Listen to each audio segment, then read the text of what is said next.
Welcome and good morning to Fact Friday. We are now turning our attention to probate and what happens after you pass away.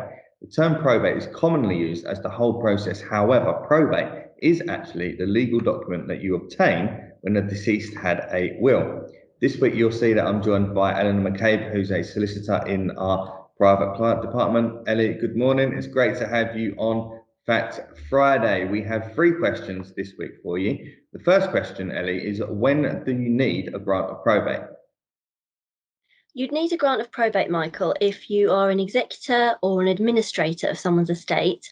You're dealing with things and you find that in the estate there's a property or investments or even bank savings over a certain amount, because there are certain assets you just aren't allowed to deal with without having a grant of probate in place.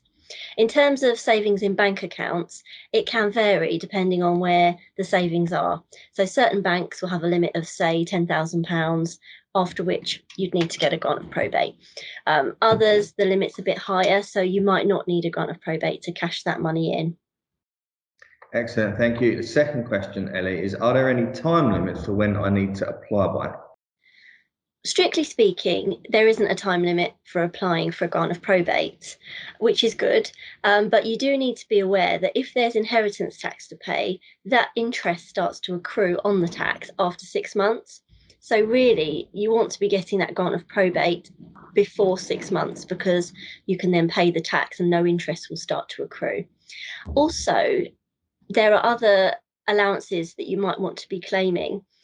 For example, the transferable nil rate band. It's a really handy allowance where you can claim the unused nil rate band of a previously deceased spouse. And you actually have 2 years to claim that from the date of death of the surviving spouse. So whilst there's no time limit to get probate, really you want to do it within 2 years, because otherwise you've lost the chance to get that extra nil rate band allowance and save some tax. Excellent, thank you. And the third and final question, and probably the most famous question, is how long does it take to get a probate?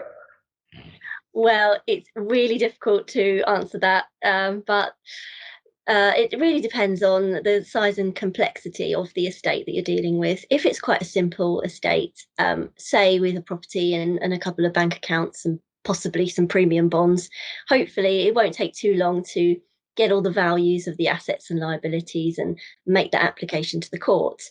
That being said, the probate registry have recently been under quite a lot of pressure, certainly with COVID, and they've introduced new systems, and I think they were a little bit behind, shall we say, on their turnaround time. So that was taking several months from the date of submission. So usually we'd say between, say, 2 and 4 months, but recently it's been taking a lot longer than that.